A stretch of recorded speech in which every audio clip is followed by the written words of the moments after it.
Hi friends, welcome to my channel. ఎలా ఉన్నారు, ఏం చేస్తున్నారు? కామెంట్ సెక్షన్లో నాతో షేర్ చేసుకోవడం అస్సలు మర్చిపోద్దు.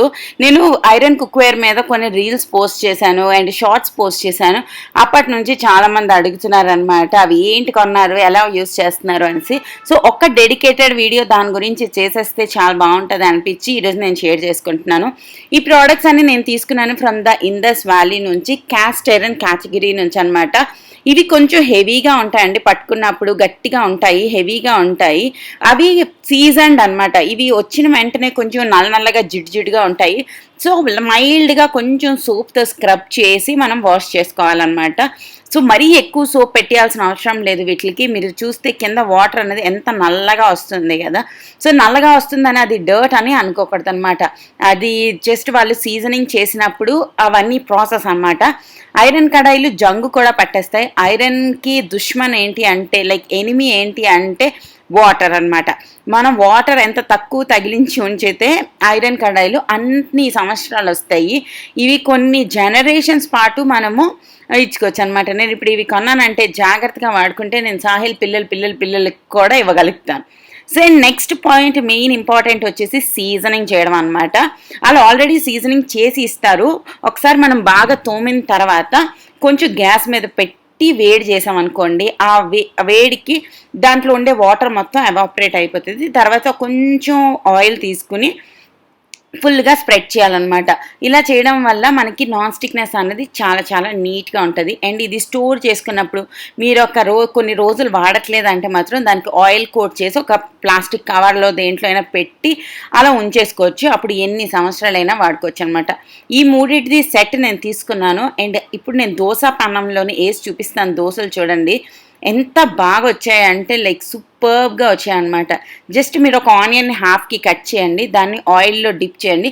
ఆ ఆనియన్తోని మన పెన్నం మీద కొంచెం గ్రీస్ చేయాలన్నమాట. ఆనియన్ కాదు అనుకుంటే మీరు ఒక క్లాత్కి చిన్న కర్ర కట్టి లేదా ఒక ఫోర్క్కి ఒక చిన్న క్లాత్ కట్టి కూడా చేసుకోవచ్చు. సో దోశ బ్యాటర్ ఇంట్లో చేసింది అయితే చాలా బాగా వచ్చింది. అండ్ మీరు చూడొచ్చు సైడ్స్ నుంచి అదే మెల్లిగా లిఫ్ట్ అయిపోవడం, just like non stick pan. First వేసిన దోశలు ఒకటి నల్లగా రావడానికి ఛాన్సెస్ ఉంటాయి. సో అవి మీరు తినాలి అనుకుంటే తినొచ్చు, అందులో ఏమీ అంత గలట్లేదు. ఇట్స్ జస్ట్ ఐరన్ కోటింగ్ అంతే.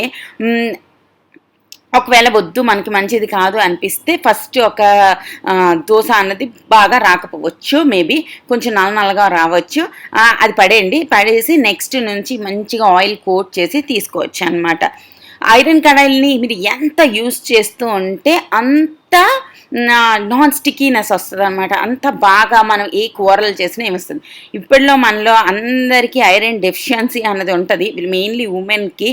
సో ఈ కుక్వేర్లో వండుకోవడం వల్ల మనకి చాలా గిల్ట్ ఫ్రీగా కూడా అనిపిస్తుంది అనమాట.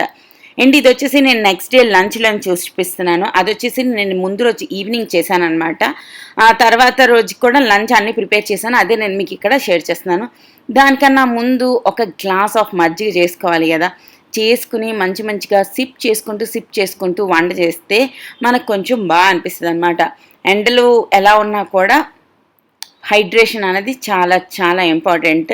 సో ఐరన్ కుక్వేర్లో వంట చేసిన తర్వాత నేను ఎక్స్పీరియన్స్ చేసిన మరొక గుడ్ పాయింట్ ఏంటి అంటే, గిల్ట్ ఫ్రీగా అనిపిస్తుంది. ఏదో ఒకటి మన పిల్లల కోసం కొంచెం మంచి చేస్తున్నాం అన్న ఫీలింగ్ అయితే మస్తుగా అనిపిస్తుంది అనమాట. అండ్ ఐరన్ కడాయితో పాటు like cold press oils use చేసుకుంటే ఇంకా మంచిది, చాలా హ్యాపీగా అనిపిస్తుంది. లైక్ మెల్లిమెల్లిగా అటువైపు కూడా వెళ్దాం. అండ్ ఈ కడాయి చూసారా ఎలా ఉందో, లైక్ చాలా సాఫ్ట్గా చాలా స్మూత్గా ఉంది. అండ్ కొంచెం ఆయిల్ ఎక్కువ పడుతుంది అనమాట స్టార్టింగ్లో కంపేర్ టు నేను ముందు చేసే కూరల్లో మరీ తక్కువ ఆయిల్ యాడ్ చేసేదాన్ని కదా. ఇప్పుడు కొంచెం ఎక్కువ, టేస్ట్ కూడా చాలా డిఫరెన్స్ ఉంది. చాలా బాగుందన్నమాట. క్రిస్ప్ కూడా చాలా, ఎందుకంటే ఇది మీకు ఎలా చెప్పాలో నాకు అర్థం అవ్వట్లేదు, బట్ చాలా డిఫరెన్స్ ఉంది. అండ్ నేను నా తాలింపులోని కొంచెం మినపప్పు, కొంచెం ఆవాలు, కొంచెం జీలకర్ర యాడ్ చేసా. దాని తర్వాత కట్ చేసుకొని ఉంచుకున్న ఎల్లుల్లిపాయలు యాడ్ చేశాను. దీంతో స్టీల్వి ఏవైనా పెట్టుకోవచ్చు. అండ్ కర్రమని సౌండ్ వస్తూ ఉంటుంది. ఆ కర్కర్ వాళ్ళ సౌండ్ మీకు ఇష్టం లేదు అనుకుంటే ఇందులోని వుడెన్ స్పాచులస్ కూడా యూస్ చేయొచ్చు. నేను ఇంకొకటి అబ్జర్వ్ చేసింది ఏంటి అంటే, ఇది లో ఫ్లేమ్లోనే బాగా కుక్ అవుతున్నాయి. అండ్ ద ఇండస్ వ్యాలీలో నాకు కూపన్ కోడ్ కూడా ఉందండి, ఎక్స్ట్రా 15% డిస్కౌంట్ వస్తుంది. సో మీరు కావాలి అనుకుంటే అది కూడా యూస్ చేసుకోండి. అది వచ్చేసి టీ సిరీషా 15 అనమాట. ఈ కోడ్ యూజ్ చేసుకుంటే మీకు ఎక్స్ట్రా 15% డిస్కౌంట్ అన్నది వస్తుంది. మీరు ఏం తీసుకున్నా కూడా ఈ ఫుల్ వెబ్సైట్లోనే.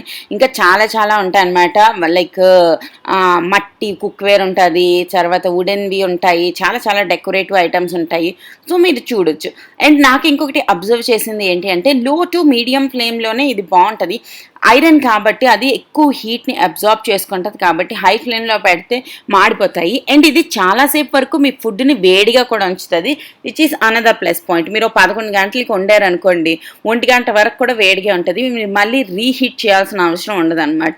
సో ఇది 95% కుక్ అయిపోయిన తర్వాత గ్యాస్ ఆఫ్ చేసేయచ్చు. దాని తర్వాత అది ఆ వేడికే అది కొంచెం కొంచెం లైట్గా కుక్ అవుతూ ఉంటుంది లాస్ట్లోనమాట. సో ఇక్కడ నేను పొటల్స్ యూజ్ చేస్తున్నాను. పొటల్స్ చాలా చాలా టేస్టీగా వచ్చాయి. సో మీ అందరికీ కూడా తెలుసు కదా, మేము పొటల్స్ ఎంత ఎక్కువ తింటాం. లాస్ట్లో కొంచెం వాటర్ యాడ్ చేసి, వేటికి మూతలు రావు. సో మన దగ్గర పాత మూతలు ఉంటాయి కదా, వాటిని మనం హ్యాపీగా యూజ్ చేసుకోవచ్చు. నెక్స్ట్ వచ్చేసి నేను వంకాయ చక్రాలు కూడా చేస్తున్నాను. ఇంకొక ప్యాన్ కూడా యూజ్ చేయాలి. నేను ఆల్రెడీ మీకు దోశ ప్యాన్ యూజ్ చేసి చూపించాను. దాని తర్వాత ఇప్పుడేమో ఈ కడాయి యూజ్ చేసి చూపించాను. ఇప్పుడు నేను ఇంకొక ప్యాన్ లాంటిది ఒకటి ఉంది, అది కూడా యూజ్ చేసి చూపిస్తాను అనమాట. అది ఆ ప్యాన్ దాంట్లోని ఫస్ట్ మీకు అలవాటు అయిన వరకు కూడా సింపుల్ థింగ్స్ ఏవైతే మరీ అంతగా అంటుకుపోవో అలాంటివి వాడుతూ ఉండండి. మీకు అలవాటు అయిన తర్వాత మీకు వేడి ఎంత యూజ్ చేయాలో తెలుస్తుంది, ఎలాంటివి స్టిక్ అవుతాయి ఎలాంటివి స్టిక్ అవ్వవో తెలుస్తుంది. సో ఫస్ట్లోని లైక్ ఆమ్లెట్స్ ఎక్కువ వేసుకోవచ్చు. దాని తర్వాత ఇలాంటి బియ్యం పిండికి సంబంధించినవి చాలా ఈజీగా వచ్చేస్తాయి. దోశలు ఇంట్లో వస్తాయి, అలాంటివన్నీ యూజ్ చేయొచ్చు.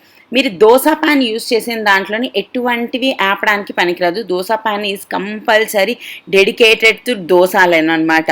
సో అలాగా యూజ్ చేసుకుంటే చాలా సంవత్సరాలు వస్తాయి అన్నమాట. దోశ ప్యాన్లోని రొట్టెలు కాల్చేయడం ఇలాంటివి చేయకూడదు. కొంచెం వర్క్ లాగా అనిపిస్తుంది, but once you start using it, ఆ టేస్ట్కి తర్వాత వచ్చేసి ఆ మంచి అది మన బాడీకి చేసే మంచికి మనకి మెల్లిమెల్లిగా అలవాటు అయిపోద్ది అనమాట. నేను అనుకుంటున్నాను ఇది నేను ఆల్మోస్ట్ 1 మంత్ నుంచి యూజ్ చేస్తున్నాను. ఇవి ఈ క్యాస్ట్ ఐరన్వి. ఇంకొక ఐరన్వి ఉంటాయి చూడండి, కొంచెం లైట్ వెయిట్ ఐరన్వి. అవంతా నాన్ స్టిక్ లాగా పనిచేయవు, కానీ అవైతే నేను ఆల్మోస్ట్ 5-6 మంత్స్ నుంచి కూడా యూజ్ చేస్తున్నాను. నాకు చాలా బాగా అనిపిస్తుంది. తెలియకుండానే నేను నా నాన్ స్టిక్ యుటెన్సిల్స్ది కన్సప్షన్ అనేది చాలా చాలా తగ్గిపోయింది అనమాట. ఇప్పుడు నా దగ్గర ఒకే ఒక నాన్ స్టిక్ ప్యాన్ ఉంది అండ్ ఒకే ఒక నాన్ స్టిక్ పెన్నం ఉందన్నమాట, అంతే. మిగిలినవన్నీ జస్ట్ ఇవే నడుస్తున్నాయి. దాని తర్వాత ఈ సాస్ ప్యాన్ లాంటివి తీసుకున్నాను. ఇది చూడగానే గరుగ్గా ఉంటే ఇది ఎలా నాన్ స్టిక్లా పనిచేస్తుంది, ఇవన్నీ గ్యారంటీగా అంటికిపోతాయి అన్న ఫీలింగ్లోనే ఉన్నా. బట్ దీంట్లో వేసాను, ఓహో ఎంత బాగా వచ్చాయో. తర్వాత మీకు డౌట్ ఉంటే ఒక టిష్యూ తీసుకుని ఒక డ్రాప్ ఆయిల్ వేసి దీన్ని మంచిగా కోట్ చేయండి. దానికి ఏమైనా నల్లగా ఉంటే ఏమైనా ఉంటే కూడా అవి వచ్చేస్తాయి అనమాట. అది గరుకుగా ఉండడం వల్ల ఆ టిష్యూది పేపర్ అనేది కొంచెం ఊడిపోయింది.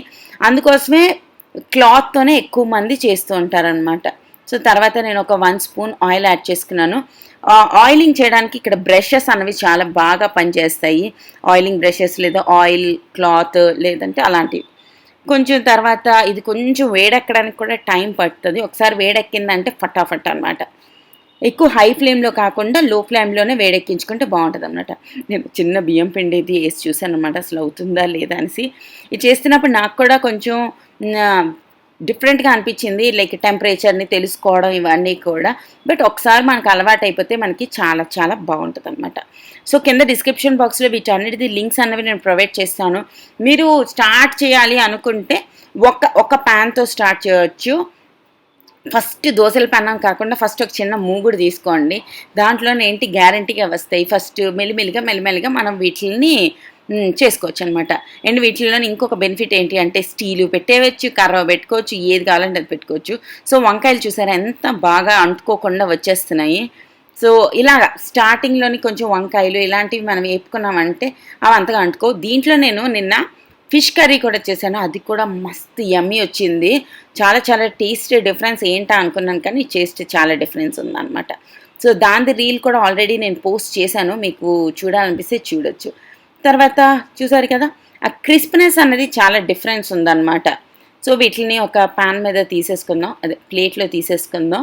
తర్వాత మళ్ళీ కొంచెం ఆయిల్ యాడ్ చేసి మిగిలిన వంకాయ ముక్కలు కూడా ఇక్కడ యాడ్ చేసేద్దాం. అది అది చాలా మందికి చాలా డౌట్స్ ఉన్నాయి. నేను ఆ రీల్స్ పోస్ట్ చేసినప్పటి నుంచి అండ్ లింక్స్ కూడా ఇవ్వండి అని అడుగుతున్నారు. అందుకోసం ఈరోజు వీడియోలో లింక్స్ ప్రొవైడ్ చేస్తున్నాను అండ్ ప్రతిదీ షేర్ చేసుకున్నాను అని అనుకుంటున్నాను. ఇంకా ఏమైనా మీకు డౌట్స్ ఉంటే కింద డిస్క్రిప్షన్ బాక్స్లో కాదు, కింద కామెంట్ సెక్షన్లో అడగడం మర్చిపోవద్దు. నాకు వీలైనంత వరకు నేను చెప్తాను. అండ్ మీరు చాలామంది ఆల్రెడీ యూస్ చేస్తున్న వాళ్ళు ఉన్నారు. Thank you so much. మీరు అంతా ప్రమోట్ చేయడం వల్ల దీని మీద ఇంట్రెస్ట్ చాలామంది కలిగింది అండ్ నాకు కూడా అనమాట. సో అది ఈరోజు వీడియో నచ్చింది అనుకుంటున్నాను. నచ్చితే లైక్, షేర్, కామెంట్ చేయండి. ఛానల్ని సబ్స్క్రైబ్ చేయండి. మరొక ఇంట్రెస్టింగ్ వీడియోతో మళ్ళీ రేపు కలుస్తాను. అప్పటి వరకు thank you and by by.